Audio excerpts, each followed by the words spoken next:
အားလုံးပဲမင်္ဂလာပါကျွန်တော်ဒီတစ်ခေါက်မှာတော့ပြီးခဲ့တဲ့တစ်ပတ်ကကျွန်တော်တူမလေးပထမဆုံးကြောင်းသွားတက်တဲ့ရက်အကြောင်းပြန်လည်မျှဝေပေးခြင်းနဲ့ဗျ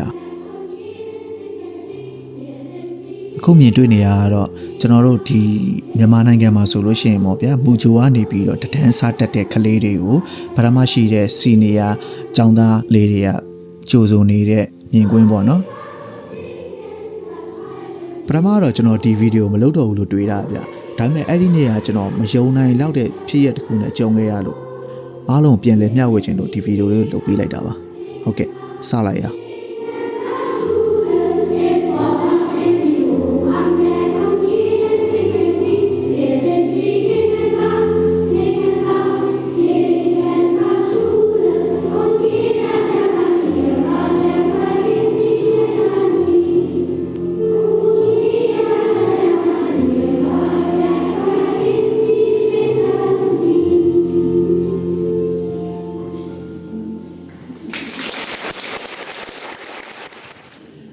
ဒါကတော့ဗျာကလေးတွေရဲ့တင်ဆက်ပုံပေါ့နော်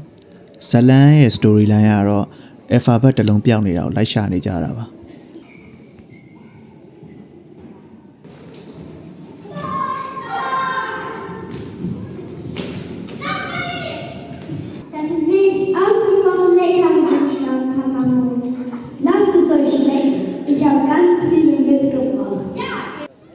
ပြီးတော့ចောင်းသားတစ်ကလေးတွေကိုစာသင်ခန်းအသက်ကိုခေါ်ပါတယ်မိဘတွေကထိုင်ဆောင်နေတယ်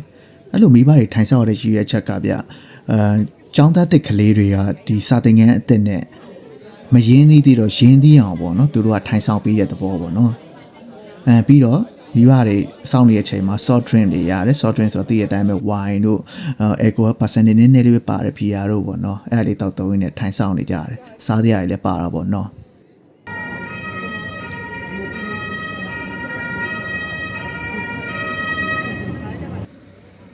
ကျွန်တော်ပြောချင်တဲ့အကြောင်းအရာအဖြစ်ပြက်လေးကအခုမှလာမှာဗျအဲ့ဒီနေ့ကကျွန်တော်ကြုံတွေ့ခဲ့ရတဲ့အတွေ့အကြုံလေးပေါ့နော်ဆိုတော့အဲ့ဒီနေ့ကစနေနေ့ဗျာပြီးတော့ကျွန်တော်ရောက်နေတဲ့အရက်က4ဘပြောရမယ်ဆိုလို့ရှိရင်နယ်မြို့လေးပေါ့အထွေထွေဆေးရုံဆေးခန်းတော့ရှိတယ်သိတဲ့အတိုင်းပဲထွေထွေဆေးရုံဆေးခန်းဆိုတော့ခေါင်းမူတာလို့နှာဆေးတာလို့လောက်ပဲရမယ်ဗျာအခုဖြစ်ပျက်သွားတာဘာလဲဆိုတော့ဒီလာကြည့်တဲ့ပွဲလာကြည့်တဲ့ခလေးတွေထဲကမိဘအဖိုးဖွားလည်းဖြစ်မှာပေါ့နော်အဲ့ပုဂ္ဂိုလ်တော့ကျွန်တော်မတွေးလိုက်ရဘူး။ညာဆိုတော့အဲ့ဒီပုဂ္ဂိုလ်တူကမူးလဲတာဆရာဝန်ရှိတဲ့မျိုးကနေပြီးတော့အခုဒီအရက်ကိုကားနဲ့လာမယ်ဆိုရင်တော်တော်ကြာမှာဗျာ။အဲ့ဒီပုဂ္ဂိုလ်အသက်ရှူကျက်ပြီးမူးလဲတာကိုလာကြည့်ဖို့အတွက်မျိုးကနေပြီးတော့ဒေါက်တာဟယ်လီကော်ပတာနဲ့လာအဲ့တစုံတူတယောက်တည်းအတွက်ပဲနော်ခင်ဗျားတို့စဉ်းစားကြည့်အဲ့ချိန်မှာကျွန်တော်ရှော့ပါရတယ်ဗျာဒါစွန့်အားပါဗျာဒါအရင်ဘက်ထဲမှာဝမ်းနေသလိုဘာလိုဖြစ်တယ်ဗျာမြန်မာပြည်မှာဗျာလေယာဉ်ပြန်နဲ့ဟယ်လီကော်ပတာတွေဘာတက်သုံးတာခင်ဗျားတို့အသိဆုံးပဲဗျာသိလားဒန်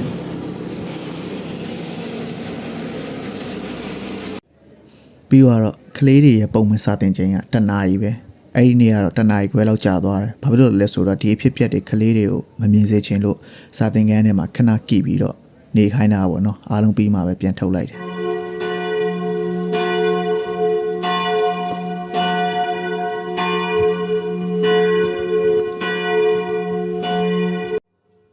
ပြီးတော့ကျွန်တော်အတွေးပေါင်း16000နဲ့အိမ်ပြန်လာလိုက်တယ်။အိမ်ဘေးနားမှာရှိတဲ့ chef ကျောင်းနဲ့ဝင်ပြီးတော့ဝတ်ပြုဆုတောင်းလိုက်တယ်